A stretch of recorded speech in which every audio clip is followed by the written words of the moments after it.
Olá, estamos começando agora aqui pela TV Assembleia mais um programa Personalidade. Nossa personalidade de hoje é para lá de personalidade. No mundo da ciência jurídica, no mundo das letras, no mundo do cinema. Eu estou falando do nosso querido Arnaldo Paiva Filho. Arnaldo, doutor Arnaldo. Eu vou pedir logo para a gente tirar esse doutor aí da frente, porque você já aposentou-se uma vez procurador, sempre procurador. Autorizadíssimo. A nossa amizade já me permite isso. Conversar um pouco, Arnaldo, da tua vida, da tua contribuição, que é marcante aqui em Alagoas, como eu disse, em várias áreas, né? E como a gente faz sempre aqui no nosso Personalidade, a gente começa lá de trás mesmo. Então, o Arnaldo Paiva é Arnaldo Paiva Filho. Então, tem um Arnaldo Paiva pai. Então, quem foram esses pais? Quem é essa família? Como é que você... Né, onde é que aí é que a gente pega as primeiras ensinamentos para o mundo, né? Então, é um prazerzaço estar com você aqui. Vamos começar esse nosso bate-bola.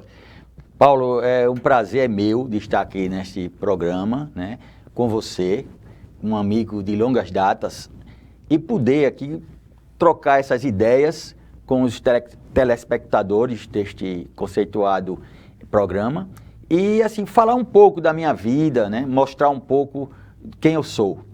Como você falou, eu sou aqui de Maceió, apesar de que a minha família tem raízes na cidade de Rio Largo. Como você sabe, a família Paiva, né, é uma família assim, tradicional naquele município, porque o meu avô, Gustavo Paiva, foi um pioneiro na indústria têxtil aqui em Alagoas. E assim, o meu pai, o Arnaldo Paiva, ele também foi uma figura destacada na política. Papai foi prefeito de Rio Largo, foi vereador de Coqueiro Seco, foi deputado estadual em 2 legislaturas e foi suplente de senador na legislatura de Teotônio Vilela, o Menestrel. Portanto, assim, a minha família família paterna tem este lado empresarial e esse lado político. Mas também a minha mãe é de uma família tradicional também em Rio Largo, que é a família Oiticica, que era proprietária do engenho Riachão e, posteriormente, da usina Santa Clotilde. Portanto, assim, apesar de viver na capital, as minhas raízes são muito ligadas ao município de Rio Largo. E daí provém, em grande parte, assim, a minha inspiração nos meus escritos. Quando você for ler a minha obra, que eu já estou no 4º livro, o 4º livro vai ser lançado agora, posteriormente, esse ano, em novembro, você verá que tem muito de Rio Largo nos meus livros. Porque aquilo ali, justamente, evoca a minha infância, a minha juventude. Vamos explorar um pouco mais essa infância. Então, sua mãe, como era o nome dela? Seu pai, Arnaldo Paiva? Meu pai, Arnaldo Paiva, e minha mãe, Helena Oiticica. Dona Helena. Dona Helena era como acontecia com a minha mãe, com várias mães, aquela pessoa que tomava do lar, né? Isso. Ou ela tinha uma atividade, era professora, alguma coisa? Não, mamãe, ela, apesar de ela ter concluído os estudos, né, como professora, ela, assim, dedicou-se mais à família. Apesar de que ela tinha um trabalho social muito bonito, né, na Associação das Senhoras de Caridade, né, da paróquia de Jaraguá, que depois transformou-se ali, foi para Ponta da Terra, que foi a igreja de São Pedro, né? E mamãe, assim, sempre foi, assim, uma pessoa que gostava de ensinar principalmente as crianças, né? E esse trabalho dela, assim, esse trabalho filantrópico, né, ela se dedicava bastante a essa parte, assim, social. Vocês eram em quantos irmãos? Ou são enquanto irmãos? Nós éramos 5, né? Nós éramos 5. Meu irmão mais velho, o Eduardo, ele faleceu há alguns anos, né? Mas também, na minha família, aconteceu um caso interessante, né? Triste, mas interessante, porque a minha família ela duplicou de tamanho, porque meus primos, né, foram morar conosco, ainda crianças, e em função da morte trágica de meus tios num acidente de carro. Então, eles foram morar conosco, né? E a minha família, assim, vamos dizer assim, os meus irmãos, que eu considero irmãos, na verdade, ficamos em 10, né? Ganhou mais irmãos. Mais irmãos, né? exatamente. Uma tragédia. É uma tragédia, mais que aumentou. 5 homens, como foram, assim? Lá em casa, irmãos de sangue, nós somos 3 homens e 2 mulheres, né? E meus primos também são 3 homens e 2 mulheres. E parece que outra coincidência dos seus primos faleceu Exato. E do seu... Exatamente. Faleceram. Perderam uma irmã e eu perdi um irmão. Isso. Eu conheço muito esses seus primos, irmãos, né? A Mônica Paiva, que foi na minha época de universidade, o Gustavo. Né? Para os quais eu mando aqui, aproveito já para mandar um abraço, um beijo neles todos, são muito queridos. Mas estudar, como é que foi? Você estudou lá em Rio Largo, porque tem boas escolas lá em Rio Largo também, né? Mas você estudou lá ou você já do começo já estudou em Maceió? Estudou aonde? Como é que foi essa vivência de escola? Lembra de alguma coisa, daquela primeira professora, do amigo, dessas coisas que vão construindo o caráter do ser humano? Paulo, apesar de Rio Largo ter escolas excelentes, né? Uma das quais é conhecida em todo o estado, né, reconhecida, que foi o ginásio Judite Paiva, que foi inclusive uma construção idealizada pelo meu pai quando foi prefeito, né, e contou com a ajuda de meu tio, Fernando Iticica, que foi o engenheiro da obra, e apesar disso, belíssima a construção. Eu quando, com 5 anos, meus pais vieram morar aqui em Maceió. Então, eu fui matriculado inicialmente no colégio, no educandário Nossa Senhora de Lourdes, da saudosa tia Lourdinha Vieira Jambo. Rapaz, que maravilha. Que saudade dela também. Isso. Então, a tia Lourdinha foi que, assim, junto com a Marlene Lanverli também, que era também uma espécie de segunda professora lá, segunda administradora do educandário, foram as pessoas que me iniciaram, né, a minha vida escolar. Depois, quando encerrei esse ciclo no educandário Nossa Senhora de Lourdes, eu fiz o concurso de admissão no Colégio Marista de Maceió. Naquela época, para entrar no Marista, você precisava submeter a uma prova, porque era um colégio assim requisitadíssimo. E eu, graças a Deus, logrei êxito, estudei no Marista, concluí o ensino médio no Colégio Marista de Maceió, e aí fiz o vestibular de Direito na Universidade Federal de Alagoas. E também, um ano depois, eu fiz o vestibular de Administração de Empresas no SESMAC. Então, fiz as 2 universidades praticamente ao mesmo tempo, né, que era um esforço muito grande. Mas eu me formei logo. Com 21 anos, eu estava formado em Direito, então atrasei um pouco o curso do SESMAC e estudei mais alguns anos no SESMAC, até me formar em Administração de Empresas. Mas nessa época eu era muito irrequieto, sabe? Então, eu também fiz vestibular de Comunicação na UFAL e também cursei o curso de Comunicação. Mas você sabe, a vida, você tem que tomar algumas decisões. E eu precisava ganhar dinheiro, vamos dizer assim, né? Porque... botar comida na barriga dos meninos. Exatamente, Paulo. Aí eu tive que escolher e eu optei por Direito, né? Optei pelo Direito e praticamente a profissão que eu exerci foi o Direito. E no Direito você começa como advogado, vai para a banca, vai advogar ou vai lá logo para os concursos? Como é que você pautou a sua atividade no Direito? Inicialmente, Paulo, eu quando me formei, muito novo, né? Eu disse aqui 21 anos, então eu era um menino, vamos dizer assim, né? Então, assim, eu fiquei meio perdido no início, se era realmente o direito que era aquela minha vocação. E justamente nessa época, despertou em mim esse desejo de escrever, né? E como eu também cursava comunicação, né? E eu fiquei nesse dilema, né? Vou fazer o que da minha vida?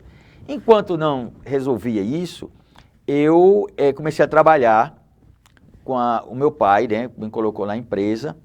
Foi uma época muito conturbada, porque foi justamente dessa época que a Companhia Alagoana de Fiação em Tecidos fechou as portas. Então, houve assim, realmente na família um baque tremendo, né? Porque... Toda a vida dedicada àquilo, né? Isso, e assim, a história da Companhia Alagoana é uma história belíssima. Se nós pudermos conversar depois sobre isso, né? Será um prazer. E papai ficou assim, realmente muito abalado, eu também fiquei, porque eu tinha feito administração de empresas justamente porque pensava, né, em ocupar um cargo na Companhia Alagoana, né, lá na gerência, alguma coisa nesse sentido. E a empresa fechou. E eu assim, fiquei assim naquele tempo meio perdido, então passei dos 21 anos até praticamente aos 26 anos, assim, sem ter... Tonto. Meio tonto, né? Aí foi uma época assim que eu procurei assim, novos conhecimentos, aí viajei, passei um tempo em Paris, ali eu fiz um curso de idiomas lá em Paris, e foi assim uma época que comecei a escrever meu primeiro romance, né, que inicialmente que tinha o nome de Roda Viva, e hoje ele tem o nome de Moenda de Fel, que é um livro aqui? Que está aí com você. Aqui, É isso aí. Aqui. Deixa eu ver se a gente pega aqui, ó, aqui. Cadê aqui? Aqui, olha aqui. Capa dura, viu? Ó? Não é brincadeira, adoro o livro de capa dura, né? Isso é o capa dura, né? Moenda de Fel. E você falou que isso foi escrito justamente nesse período dessa situação, que eu não estava ainda definido o que eu iria seguir na minha vida. O que conta? Olha, conta a história de uma família burguesa aqui de Maceió, naquela época, na década de 70, 80, né? Justamente, e com os conflitos, as mudanças que ocorriam naquele momento. Eu abordo aí o fechamento de uma fábrica de tecidos também. Qualquer semelhança com a realidade. É pura coincidência. Coincidência, né? Exato. Tem aqui Mas é isso, Arnaldo, sem querer lhe interromper e já lhe interrompendo, o Graciliano dizia um pouco isso, né? Disse para a irmã dele, escreva sobre o que você sabe, o que você vive. Né? Quando ela foi mostrar um escrito para ele, não, tá bom, mas isso aqui você não entende. Escreva sobre o colégio de freiras que você entende. Exatamente. Eu então acho que você buscou escrever sobre aquilo que você estava vivendo, entendia. Né? Maceió da época, né? Os problemas que ocorriam, abordo a instalação do Salgema, né? O antigo Salgema que eu já Braskem.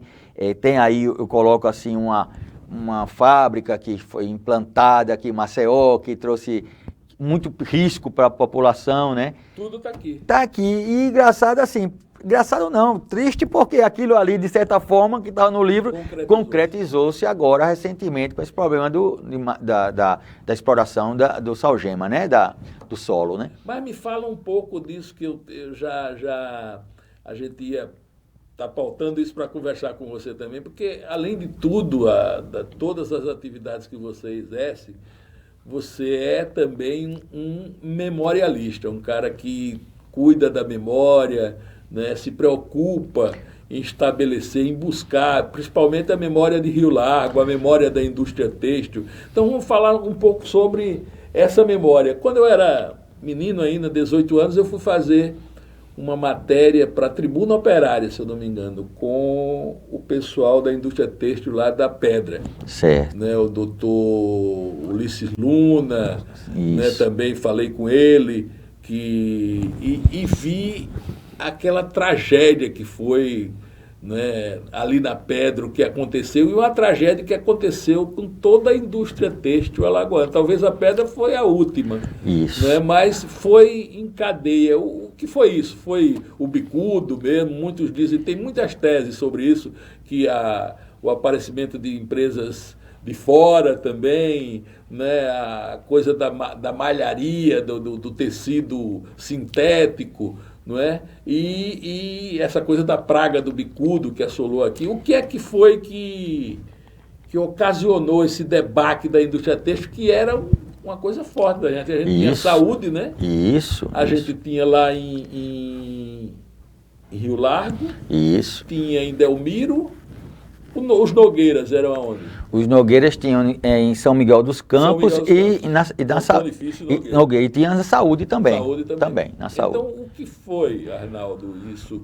Que tragédia foi essa e como isso assim, mudou Alagoas? Porque muda, né? De alguma forma muda, a começar dos bairros, né? Porque Bebedouro era... Depois...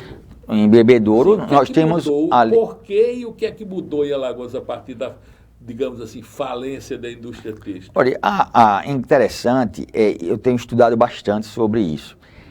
Durante o século XIX, principalmente na segunda metade do século XIX, houve um crescimento com as ferrovias, com a instalação das ferrovias, né? Aqui, houve um crescimento da indústria têxtil absurdo, né? Então, primeiro iniciou-se com o Fernão Velho, né? Que foi o primeiro núcleo. Depois, já no final do século XIX, a indústria de Rio Largo, as duas indústrias de Rio Largo. E também, aí vieram as indústrias, no início do século XX, as indústrias de Penedo, né? Do Pilar, aqui da Alexandria, aqui no Bebedouro, da Cambona, né? E São Miguel dos Campos, enfim, na saúde. Espalhou-se as indústrias, espalharam-se as indústrias têxteis em Alagoas. Isso foi até 1950, 1960, a indústria estava em plena expansão, né? Da Segunda Guerra, principalmente na Segunda Guerra Mundial, se exportava, né, os tecidos fabricados em Alagoas. Dizem até, não sei se não tenho comprovação, mas até para o fardamento dos exércitos nazistas até foram exportavam para todo mundo, né? Inglaterra, Alemanha, onde fosse, a demanda era imensa no mundo, né? Mas a partir de 1960, por aí, começou o debacle da indústria têxtil. Por quê? Porque faltaram, assim, vamos dizer assim, investimentos e uma política para o setor. Porque, diferentemente da indústria açucareira, a indústria têxtil, os industriais, eles não plantavam algodão, eles compravam algodão dos pequenos produtores, espalhados pela região da mata, né, ali do agreste, do semiárido, que plantavam algodão. Palmeira dos Índios, Viçosa e por ali vai. E eles tinham descaroçadores, né? Descaroçavam o algodão e já mandavam a fibra para ser industrializada. Mas na indústria açucareira é diferente. Os industriais do açúcar, né? Eles eram latifundiários, eles começaram a comprar as propriedades e eles mesmos plantavam. E com isso, eles puderam melhorar a qualidade da cana. E o algodão não, o algodão não tinha uma política assim para melhorar a fibra. Então, quando veio a praga do bicudo, por exemplo, você falou aí, foram destruídas as plantações de algodão em estado. Mas a matéria-prima acabou-se. Aí tinha que comprar matéria-prima longe, né? Não aqui em Alagoas. Mas isso aí não foi ainda. O que eu acho o mais tenebroso para tudo foi a falta de uma política, entende? De incentivo ao plantio do algodão, créditos nos bancos para isso. Porque no momento que os pequenos produtores, eles faliram, os industriais tinham que comprar matéria-prima caríssima, entendeu? E também houve, nesse período, houve uma política nacional que prejudicava os interesses do Nordeste. Sabe que o Nordeste ficou relegado no segundo plano. Então, as indústrias de São Paulo, né, de Minas, elas começaram a ter... ficou desigual a concorrência. A política agressiva. Agressiva, fora, né? Isso. E vieram entraram aí as multinacionais, né, quando vieram depois, então ficou inviável aqui em Alagoas isso aí. Que foi uma pena, porque teve uma época que a produção de açúcar era menor do que a renda da produção de açúcar, era menor do que a renda oferida pelo Estado na produção dos tecidos, do algodão. Que a gente talvez tivesse outra vocação. Exatamente. Né? Porque hoje... E talvez isso, você vê como muda muito, né? Até do ponto de vista do meio ambiente, porque a cana-de-açúcar devastou a Mata Atlântica, como diz a história. Exatamente. E o algodão era uma coisa mais... Né, você conseguia produzir... E havia uma distribuição da terra, entendeu? O pequeno produtor, havia vários pequenos produtores de algodão. Então, existiu assim uma espécie de uma reforma agrária, entendeu? Assim, porque esse pessoal, eles vendiam e tinham renda com aquilo, né? Mas, ao contrário, a cana-de-açúcar, e foi a política que foi, assim, predominou em Alagoas, de apoio, né, à indústria do açucareira. Na época. E aí... Apoios vultuosos. Assim, exato. Né? Eu me lembro que o meu pai, ele reclamava... Nossos amigos, que temos muito, claro, amigos dos mineiros, amigos... afinal, somos uma terra... eu também sou, né? Por causa da minha mãe. Por causa da mãe, mas eles tiveram muitos privilégios numa época de isenção de impostos, tiveram chão, teve uma política. Exato. Nós tínhamos aqui as planas, né? Tínhamos as planas, a estação experimental, né? Houve novas variedades de sementes, né? Quer dizer, houve uma política toda de incentivo e havia créditos, né? Do IAA para o setor. Então, assim, o algodão ficou, assim, colocaram o algodão no segundo plano. Infelizmente, porque eu acho que Alagoas teria uma configuração muito mais desenvolvida se o algodão hoje prevalecesse também, juntamente com a cana. E o coco, né, que também falta essa política, a gente era bom de coco, como diz a história. Bom de coco mesmo, tocando coco, e bom de produtor de coco, né? E o fumo, né? Agora o fumo que acabou. Abastecia o mercado cubano nas folhas últimas, né? Aquela folha mais escura. Exatamente. Saía daqui, eu não sabia disso. A gente Infelizmente. passava ali em Arapiraca e sentia aquele cheiro do fumo, né? Mas, Paulo, eu só não acabei o seguinte, falei até um certo ponto, mas depois aí eu fiz concurso, né? Para defensor público, né? E fui trabalhar no interior, lá em Porto de Pedras. E trabalhei lá em Porto de Pedras como defensor público 7 anos e meio. Fiquei lá no interior, que eu aprendi muito com o povo, né? Porque eu advogava para o pessoal que não tinha condições de pagar um advogado. Então, eu era conhecido lá como o advogado, né? E eu fiquei lá, e né, depois aí vim para a capital como procurador de Estado, né? E aqui continuei a carreira e até me aposentei agora. Você foi subprocurador do Estado. Fui subprocurador do Estado. Você foi secretário de gabinete civil do Ronaldo Lessa, se eu não me engano. Exatamente, né? Exatamente. Então, teve também na vida pública, você caminhou por aí também. Foi, porque justamente nessa época que eu fui defensor público em Porto de Pedras, né? Eu, assim, esse meu lado, vamos dizer assim, em prol da população menos favorecida predominou, assim. Então, eu, nessa época, também me candidatei a vereador lá em Rio Largo e fui eleito vereador de Rio Largo.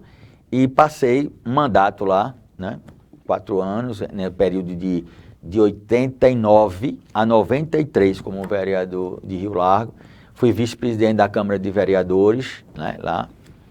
E, assim, foram experiências, assim, que eu tive, que também me ajudaram bastante no que eu escrevo hoje, porque todas as experiências serviram matéria-prima, né, para eu colocar nos meus livros, né.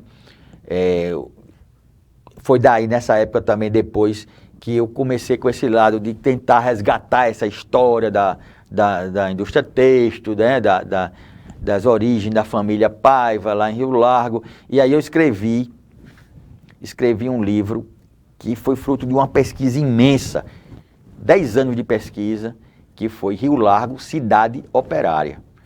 Esse livro, assim, que eu acho, assim, foi uma obra, assim, que me tirou muito da minha energia, mas me consumiu muito. Mas também me deu... O resultado foi... Você fantástico. Ficou nos conforme. Foi. Fiquei realizado com esse livro, porque foi um livro que ele se esgotou rapidamente. Até hoje, o pessoal procura, pede. Hoje é fonte de pesquisa. E esse livro trouxe abriu uma vertente que estava esquecida, porque Rio Largo, indiferentemente de Penedo, né, que não se escrevia nada sobre Rio Largo, era como se Rio Largo não tivesse existido. E a partir desse meu livro, Rio Largo passou, você abre nas redes sociais aí, você tem Rio Largo Ordinário, Rio Largo Oficial, Rio Largo Antiga, entende? Tem uma série de... A gente sempre como meio Maceió, né? Exato. Então talvez a história como ficou ali embotada e você... As pessoas não se preocupavam, né? Era como fosse um apêndice de Maceió. Mas não é, a história de Rio Largo é totalmente ligada à história de Santa Luzia do Norte, entendeu? Que foi, né, um município... É um município ainda importante, né? Mas teve antigo, um dos primeiros aqui do estado. Então, Rio Largo tem a história de Santa Luzia do Norte, e que é fantástica a história, né? Você começa a pesquisar com isso, você vai descobrindo, né? Várias passagens, isso aí. E ainda é fonte de pesquisa ainda para ser explorada ainda durante muitos e muitos anos, né? Muitos e muitos anos, porque cada dia que eu vou me enfronhando nisso, encontro mais coisas. Quando eu bulo nisso, né? Bulo uma coisa. Quando eu bulo nisso, sai coisa, né? Sai coisa demais. Essa característica sua que eu chamei a atenção do memorialista, né? Além do escritor, você busca construir essas pontes com o passado, né? Essas pontes do passado servem, na sua opinião, para a gente avaliar o presente e, digamos, tirar ensinamentos para o futuro? Como é que você vê essa participação, né, e o desenvolvimento da história e da pesquisa em Alagoas nesse ponto aí, de guardar o passado? Você é da academia... Sou da Academia Alagoana de Letras e sou atual vice-presidente do Instituto Histórico e Geográfico. Isso. Fui eleito agora no ano passado, né? Presidente Jaime do Histórico de Altavila. O Instituto tem uma participação grande nessa construção dessa memória. Tem, porque era uma coisa que eu me seduzia aquilo, porque o Instituto Histórico é fundamental, é o guardião da nossa memória, né? Inclusive, quando eu entrei no Instituto Histórico, a primeira providência que eu tomei foi criar lá um espaço voltado para a indústria têxtil. Quando eu entrei, arrumei alguns utensílios, algumas informações e fizemos lá uma sala dedicada à indústria têxtil, que não tinha, por incrível que pareça, o Instituto Histórico e Geográfico, até alguns anos atrás, não tinha nenhuma referência à história da indústria têxtil em Alagoas. Mas a partir do momento que eu lá cheguei, eu tratei como providência inicial, foi criar esse espaço de preservação da memória da indústria têxtil. E, então, eu acho que essa preservação dessa memória é fundamental para a compreensão do nosso Estado, compreensão do que nós somos hoje, do que nossa importância, né? E essa sensação de pertencimento, de você dizer, eu sou alagoano, entendeu? Eu amo o meu estado. Essa sensação que o pernambucano tem, né? Eu noto que o baiano tem, o gaúcho tem, né? E às vezes Chega a ser um barrismo. Né? Barrismo, mas eu acho isso fantástico, Paulo. Eu admiro muito, porque se você for estudar a fundo a história de Alagoas, é riquíssima, né? Nós tivemos aqui, vem Calabar, né? Todo aquele drama de Calabar, né? Nós temos a história de Zumbi dos Palmares, né? Os quilombos da Serra da Barriga, né? Nós temos a nossa história dos marechais, né? Do Floriano e Deodoro, né? Os cabanos, né? Aquelas guerras dos cabanos, cabanada e tal. Então, assim, se você for ver, a história da Lagoa é riquíssima. Eu agora, Paulo, eu estou escrevendo meu próximo livro, é a história da minha bisavó materna, né? Que é a história de uma senhora de engenho. Porque se escreve muito, né, sobre os coronéis, os senhores de engenho, né? E a mulher, ela ficou relegada, né, a um segundo plano, como se a mulher não tivesse participado da história, da construção dessa história. E eu descobri, lendo os livros, né, de família, já tem outros livros que falam, que a história da minha bisavó é maravilhosa, porque ela era uma mulher assim, educada em Petrópolis, na corte, né, naquela cidade recentemente criada por Dom Pedro II, e veio para o engenho, que era lá em Rio Largo, e lá ela é viúva, fica viúva com 28 anos de idade, e com 3 filhos, crianças para alimentar. E ela teve, então, de buscar forças suficientes para levar aquele engenho adiante, criar os seus filhos, né? E dar a eles, depois, condições de eles serem pessoas importantes, como de fato foram. E, assim, essa história eu resgato nesse romance, que brevemente será lançado. É a história do ponto de vista pelo ponto de vista da mulher, né? Da mulher, porque... Estava o desembargador Washington teve aqui no programa passado, né, que eu fiz com ele, falando disso, da participação das mulheres também no sertão. Isso. Muitas mulheres assumiam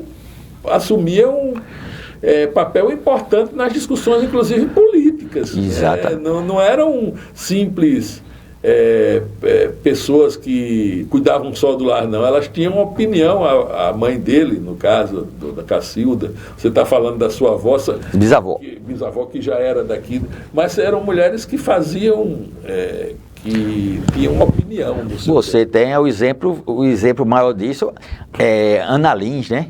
Ana Lins, que era ali a mãe, né, do Visconde de Sinimbu, né? E ela teve uma participação, né, muito ativa, né? Dona Rosa da Fonseca, né, que mandou os filhos para a guerra, perdeu vários filhos lutando, né? Na Guerra do Paraguai, né? Então, assim, são pessoas, assim, que são vidas formidáveis e que precisam ser resgatadas, essas histórias, né? A mulher, a importância da mulher, a história não foi feita só pelos homens, né? Diz o ditado que por trás de um homem tem uma grande mulher, não é isso? O grande homem tem uma grande mulher. Então, assim, a mulher alagoana, né? Essa mulher guerreira, né? A mulher que precisa esse passado ser também resgatado. E eu acho que essa vertente é que eu busquei, né, nesse novo livro que eu estou lançando. E... Com esse são quantos livros? Com esse que você vai lançar? Eu estou aqui, que foi o primeiro que você disse, que é o... Moeda de Fel, que no início era Roda Viva. Eu estou com o mais recente, né? O filho mais recente, que é um livro de poemas. Isso. Aqui, ó, tá... A Sombra e o Espelho. Isso. Né? Sombras no espelho. Sombras no espelho. As sombras mostram o significado da luz, revelam o verso da claridade, a face oculta da mente, o ponto cego do homem que vive sem conhecer aquilo que sente. Olha, pois poema que dá título ao livro. Isso. De poesia, então, ao todo são quantos livros? Veio esse e aí... Depois desse veio o Rio Largo, Cidade Operária, que esse livro é fantástico, que eu reputo assim. E depois veio Sombras no Espelho, que aí, Paulo, esse livro é interessante, porque esse livro eu fiz vamos dizer assim, um apanhado de tudo que eu escrevi de poesia desde minha juventude. Então, esse livro abarca meus primeiros poemas até hoje. Então, assim, tem poemas aí escritos com décadas de diferença um para o outro. Mas depois eu fiz e juntei tudo isso, compilei nesse livro. Tá muito também, foi um resultado muito bom que eu achei. E agora o Dona Santa. Então, o Dona Santa é o quarto. Fora isso, eu também tenho, assim, escrevi alguns contos. Tenho alguns contos publicados, artigos de opinião que eu já publiquei em jornais aqui de Maceió e do interior do estado. Isso reunido dá outro livro. Vamos ver, né? No futuro, quem sabe. E para a gente falar na literatura, a gente falou na sua participação no Instituto Histórico, como isso lhe dá prazer, e na Academia Alagoana de Letras, outra instituição centenária dirigida hoje pelo nosso querido Rostan Lanverly.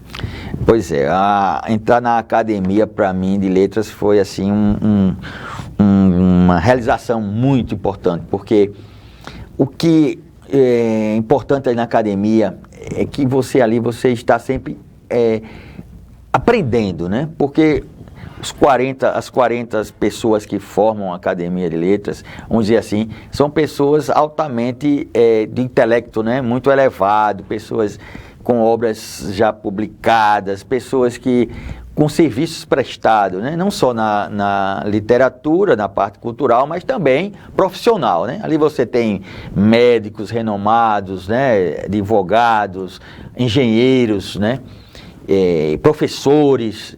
Então, você tem ali na academia, você conviver com aquele pessoal, é sempre você estar aprendendo. Então eu digo assim, eu sou um aprendiz aí naquele meio, né?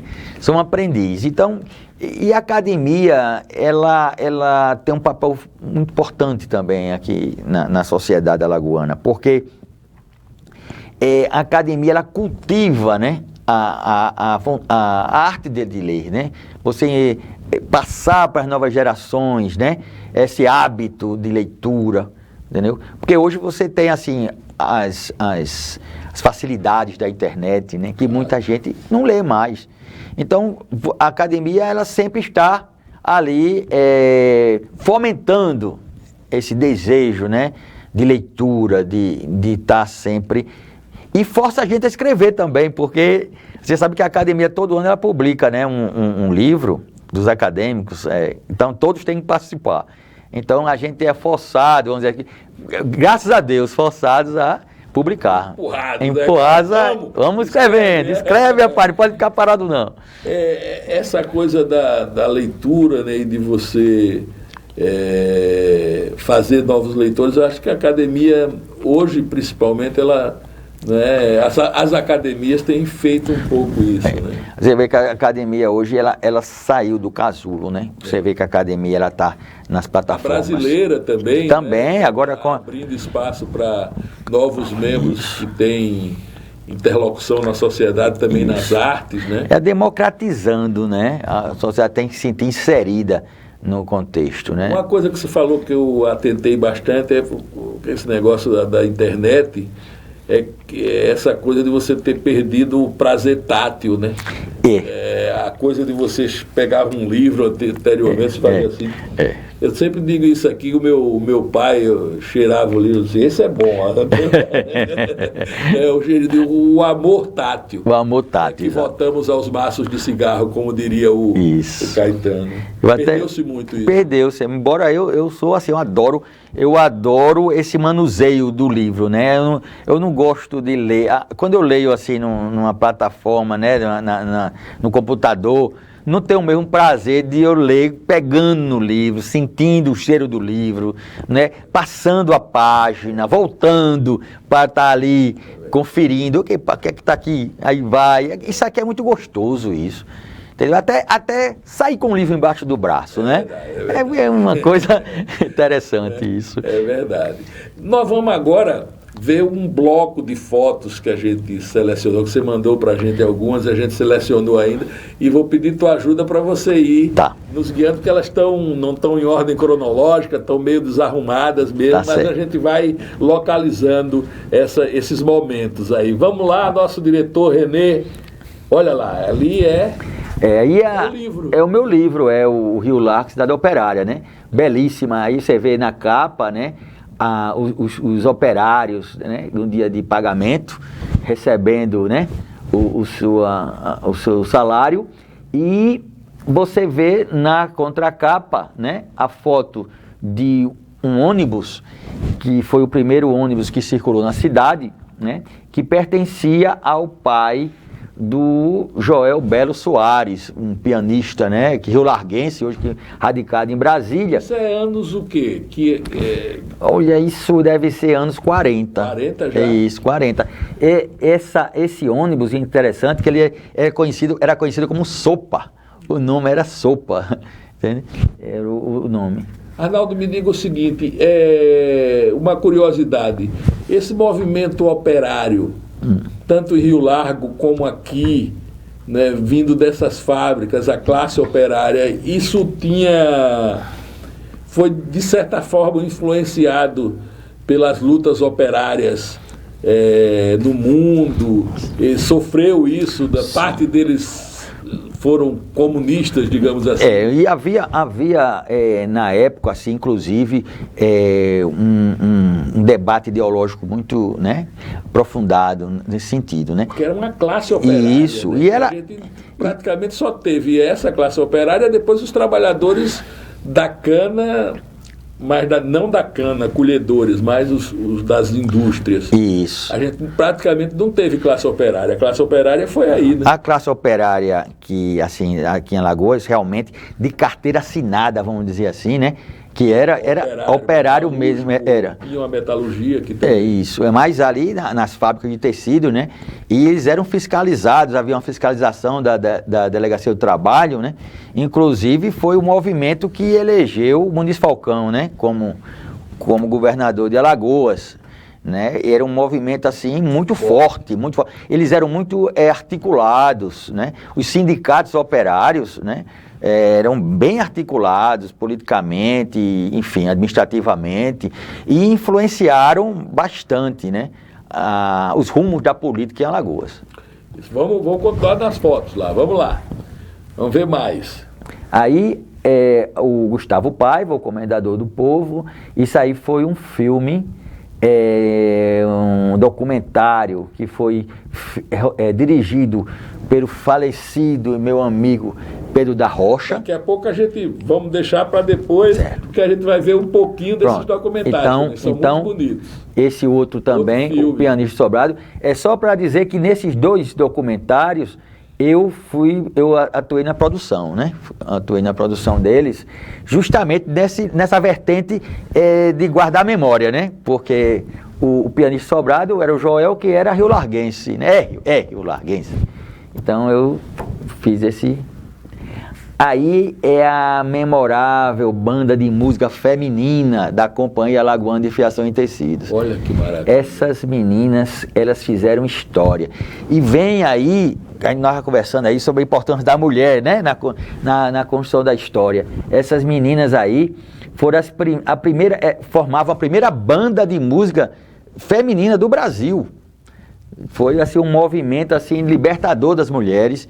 Foi um movimento que foi idealizado pelo meu avô, Gustavo Paiva, e elas aqui foi nos 150 anos de São Paulo, da Fundação de São Paulo, da cidade de São Paulo, e elas foram lá. Aliás, 400 anos, desculpe, 150 anos. 400 anos da cidade de São Paulo. E elas foram lá em São Paulo, maravilharam o público. 1954. 54, 400 anos de São Paulo. Olha, que maravilha. Esse aí é o Cine Teatro O Guarani, que foi construído também na administração do meu avô. Esse teatro, os atores eram mulheres e homens, operários ou filhos de operários, né? Que eles faziam as apresentações das grandes peças. Esse prédio ainda existe, não? Existe. E ainda existe em conformação de teatro, não? Olha, ele foi descaracterizado. O palco era todo de madeira, tinha toda aquela aquelas cenários, mas aí depois fizeram aí uma discoteca, virou uma discoteca, depois virou uma igreja evangélica, e, enfim... Destino de todos os cinemas e teatros. Virar uma igreja evangélica, o Lux, e tantos outros. Aí é a central geradora de energia, né? Ao fundo você vê o aqueduto, né? Que passava a água que era necessária para poder movimentar os teares. Era a força hidráulica do rio Mundaú, né? Isso aí foi a central. Que encheu agora. Foi terrível essa cheia. Foi ruim para lá, né? Pra Rio foi Lago. Horrível, Rio Lago foi praticamente destruída de novo, né? E mais uma vez, porque aconteceu em 2010 e agora de novo, né? Aí é o restaurante operário, foi o segundo restaurante operário do país. Isso aí foi criado no governo de Getúlio Vargas, foi feito pelo governo de Getúlio Vargas em São Paulo, né? E o segundo do Brasil, e feito por uma empresa particular, foi esse. Foi também uma idealização de meu avô, Gustavo Paiva.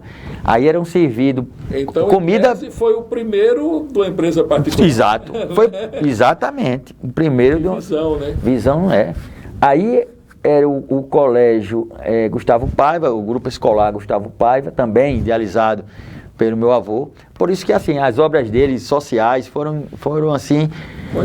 Conhecidas, né? Aí é a imagem da fábrica, né? No início, né?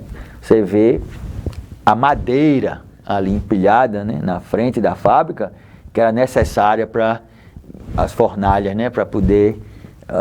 Bota fogo. Caldeira para poder ter energia. E ao fundo, a casa. Ali o teu livro, esse é o Moeda de Fel, quando ele foi lançado, entendeu? Aqui uma foto aí do livro, do lançamento dele. Esse é o Sombras no Espelho, que tem uma poesia aí também, viu? Mas tem outras, tem aquelas de família, do avô dele. Tem ainda. Tem algumas outras, Renê. Vamos ver se a gente localiza aí elas. Tem nesse livro aí que Sombra no Espelho, tem um poema que eu fiz sobre Rio Largo. Deixa eu ver se você... Vê aí, esse aqui, eu tenho assim... Esse poema sobre Rio Largo aqui é muito bacana. É Minha Cidade, aqui, MN aqui, Minha Cidade. Esse poema aqui. É muito bonito, eu gosto muito dele. Vou dizer ele aqui, posso lê-lo? Pois não, à vontade. Ao banhar-te o Mundaú chora, e dos rochedos se lança, esfacela, murmúrios de mel dos engenhos de outrora, vagões de gemidos, lamento das horas. Olha que coisa linda. Das alagoas foste a Cinderela, que encantou príncipes de reinos distantes, tecendo casulos com as mais finas sedas, especiarias de brins, morrins e bramantes. Aí vem do homem da indústria têxtil, da memória da indústria têxtil. Bramante, falava, como uma peça de Bramante. Isso. Despertar inocente da indústria nascente, sinfonia perfeita de imperfeitos maestros. Teu seio foi fonte de eternas sementes, teus feitos contados em prosa e verso. Tu possuías o mundo era teu. A tua forja irradiava estrelas, eras meca de luz, farol e abrigo, império do sol no solo de Deus. Ó Rio Largo, do altar da memória contemplo o teu fardo, e nas cachoeiras do tempo sou levado. Que bonito. Então, quando eu te apresentei aqui, falei um monte de coisa, você disse, eu acho que eu não sou mais nada disso, eu sou escritor. E a gente assim botou ali, né, grafado nos seus caracteres para a entrevista, Arnaldo Paiva Filho, escritor. É isso mesmo, hoje você é um escritor por excelência, né? Porque você já aposentou-se, né? Foi, eu me aposentei justamente hoje. Basicamente, eu me defino como um escritor, porque é aquilo que realmente me dá prazer, sabe, Paulo? Eu sinto muito prazer em fazer esse trabalho. E outros virão. Isso aí é a continuidade, né? Agora é premente, eu tenho que seguir o curso, porque assim, eu já, na minha vida, né, eu já fui procurador do Estado, né? Já tive esse lado. Continuo, né, de qualquer forma, empresário, porque minha família tem as suas atividades, né? Mas aquilo que realmente da minha essência é a escrita. A escrita é o que me traz assim um prazer. E é por isso que hoje em dia, quando diz, o que é que você é? Eu digo, sou escritor. É isso. Que bom poder dizer isso, né? Aquilo que você tem paixão realmente, poder aflorar dessa forma com tanto orgulho. Assim, a gente nota você com uma satisfação quando diz, eu sou escritor. Né? Exatamente. Meu ofício agora é ser escritor. Agora a gente, enquanto o René procura lá, as fotos, que eu tinha visto que você mandou uma foto do seu avô, se eu não me engano. Eu mandei a foto do meu bisavô, que foi o Comendador Teixeira Basto, né? Que foi, quer dizer, o Comendador Teixeira Basto, que foi realmente o capitalista, né? A visão do capital, foi que precedeu o Gustavo Paiva. Ele era o sogro do Gustavo Paiva. E ele foi que realmente ele investiu na indústria, né? Mas o Gustavo Paiva, ele embelezou, sabe? Ele fez o complemento. Humanizou. Ele que criou. Escola. Exato. Hospital. Pronto, aqui, esse é o meu pai. Esse é o meu pai, Arnaldo Paiva, né? Quando ele ainda era bem jovem, né? Ele já está falecido, mas ele foi também, começou na gerência lá da fábrica, e depois ele também enveredou na política, né? Como eu já disse aqui, já falei. Esse que é o Comendador Teixeira Basto. Esse era português, chegou ao Brasil com 11 anos de idade. Ele veio para morar com o tio. Ele ficou órfão cedo também, e veio com 11 anos para o Brasil. Ficou inicialmente em Recife e ali começou a negociar com couro, né? Com couro, que naquela época. Esse é o Gustavo Paiva, o comendador. Esse foi realmente aquele que fez as obras sociais na cidade de Rio Largo, né? Construiu assim fez uma nova concepção, naquela época inovadora, né? E humana, né? Humana, foi porque, inclusive, assim, ele era adorado pelos operários, ele era considerado um pai pelos operários. Quando ele faleceu, inclusive, dizem que foi, assim, o enterro dele, foi uma consternação. Diz que os operários tiraram o caixão do carro funerário e carregaram o caixão nas costas, até o cemitério Nossa Senhora da Piedade, saiu lá antes ali perto do Shopping, hoje é o Parque Shopping, até o Trapiche da Barra. E a partir da metade do caminho, aqui já perto daqui da Assembleia, nós estamos, daqui até o Trapiche da Barra, o cemitério Nossa Senhora da Piedade, carregado à mão pelos operários, até o seu... Aqui sou eu, meus irmãos, né, e minha mãe, ali sentada na igreja, essa igreja do Coração de Jesus, que essa igreja é lá em Rio Largo, lá em Cachoeira, né, no bairro de Gustavo Paiva. Essa igreja foi construída pelos próprios operários, foram os pedreiros da igreja. E você vê, é lindíssima essa igreja. Apesar de todas as cheias que tiveram em Rio Largo, a igreja continua de pé. É impressionante isso, sabe? Foi a primeira obra de Gustavo Paiva. aqui é a minha família, aqui minha esposa e meus filhos, né? Ah, a gente não tinha falado, rapaz. Aí É. você ia chegar em casa e ia levar um puxão de orelha. E eu também. Você, porque a minha esposa, ela acompanha. Mas você não falou da família.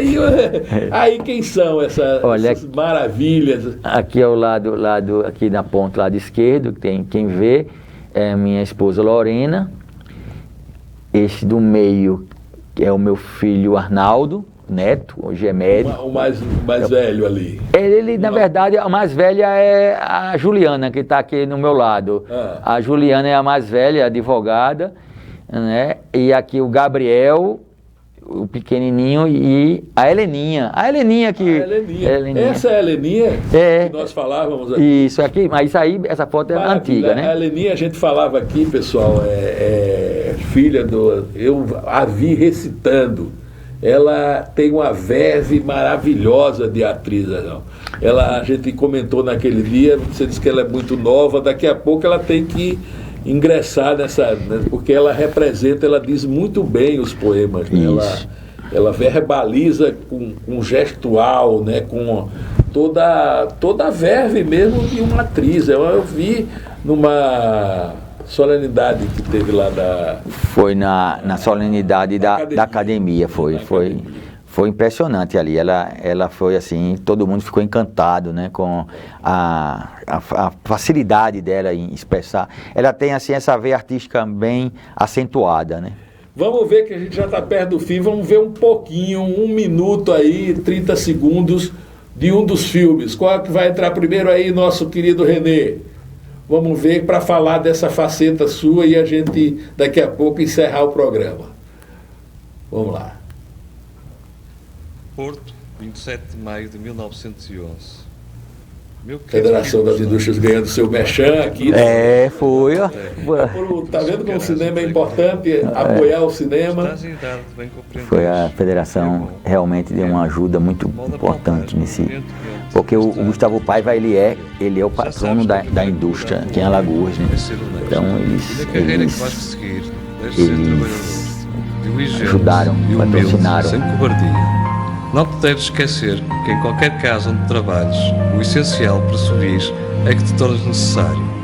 Eu estou velho e não sei se o destino ainda me reservará a aventura de tornar a ver-te. Seja como for, terei muita satisfação em saber que tu, onde quer que te aches, és um homem de bem, útil a ti e àqueles a quem prestas o teu serviço. Que sabes honrar o teu nome e, portanto, o do teu velho pai e de tua família. Há de levar tempo até que possas conquistar o início da tua independência. Não deves desanimar, antes sofrer com resignação os embaraços que cada passo encontrarás no teu caminho. Mas também nunca deverás abandonar o caminho da honra e da lealdade.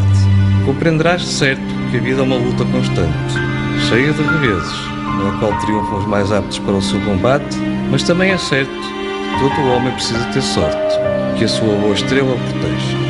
Beija-te e abraça-te, com infinita ternura, o teu pai, muito amigo, António Pai. Maravilha, maravilha. Tivemos um gostinho aí, né? Foi. Um gostinho. Vamos botar o outro logo em seguida, porque aí a gente fala dos dois logo, de uma vez. Será que a gente tem... coisa assim. Então sempre os jovens se concentravam no comércio para passear, para conversar, para fazer aquelas paqueras. No comércio uns sentavam no meio fio da linha do trem e outros ficavam caminhando. Era exatamente quando acontecia esse fato sempre que o Joel estava na cidade. Porque o piano não é um instrumento que você anda com ele embaixo do braço para exibir. Você via muito que uma pessoa tocando um acordeon, um clarinete, um saxofone, mas um piano e um pianista, como já na época o Joel Belo já era famoso, a juventude adorava.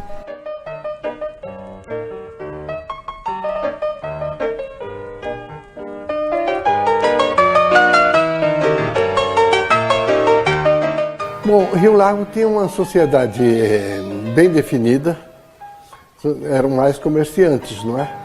E tinha, na verdade, tinha também a Santa Clotilde, o Riachão, onde nós estamos agora, e tinha também a Companhia Lagoana de Fiação e Tecidos, que tinha não apenas era uma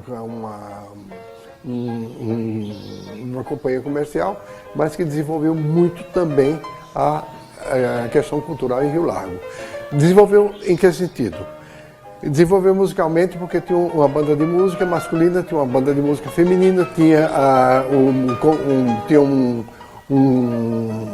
conjunto de música popular. Fora disso, tinha um grupo escolar bastante credenciado, com professores bons.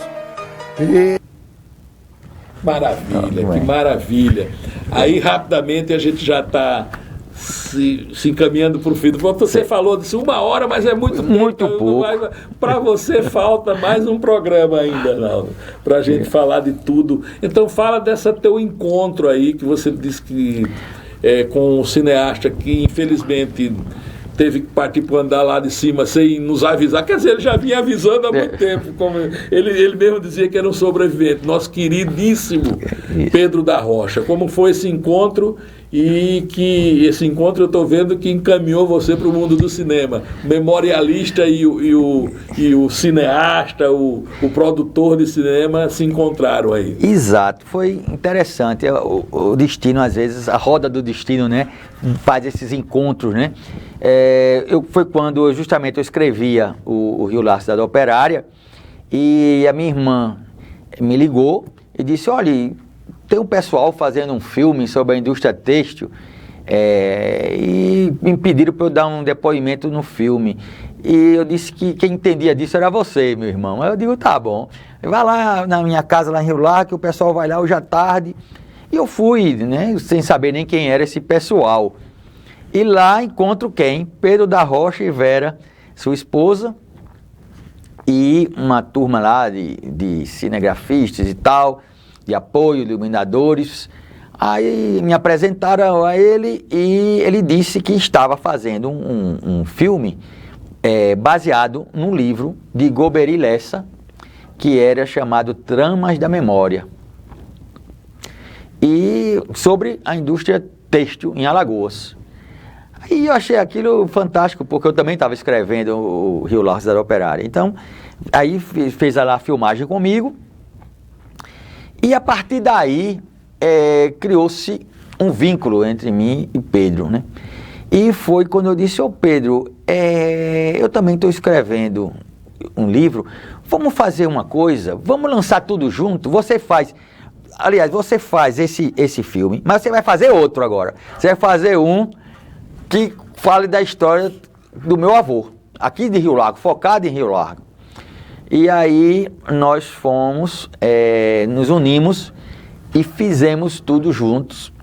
E, inclusive, lançamos junto o filme e o livro. Foi um sucesso absoluto, sabe? O Teatro Deodoro ficou assim... Você estava lá, né? Foi uma coisa maravilhosa. Acontecimento. E ainda chamamos o Joel Belo Soares para fazer a abertura no piano. O Joel Belo é lá de Rio Largo, né?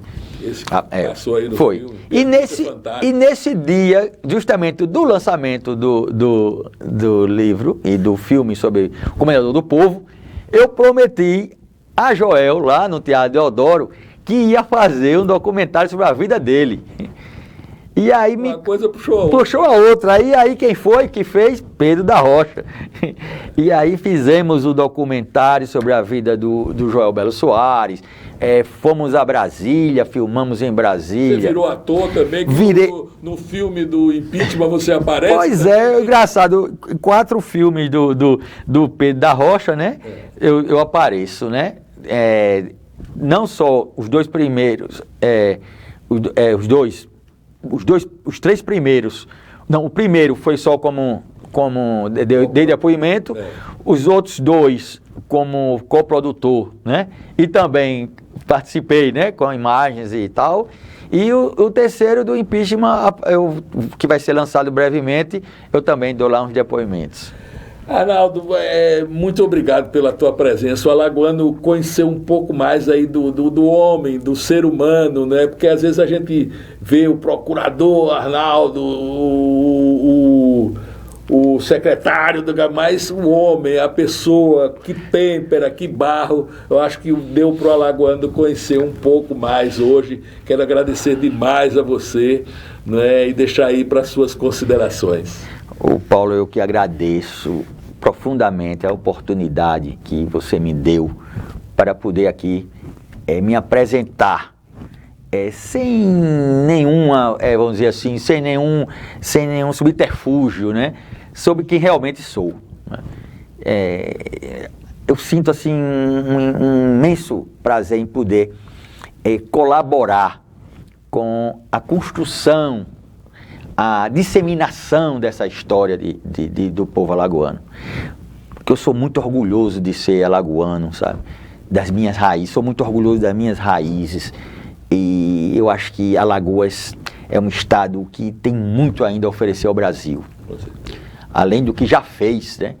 E o que fará daqui para frente. Então, assim, enquanto eu tiver forças, estarei aí pronto para contribuir para isso. Muito obrigado. Vamos lá, a gente vai ficando por aqui. Eu deixo um beijo grande no coração de vocês. Assistam as nossas reexibições, depois lá no YouTube, a entrevista que espero que vocês tenham gostado, com certeza gostaram, do nosso querido Arnaldo Paiva. Um beijo no coração de todos, até o próximo programa. Muito bem.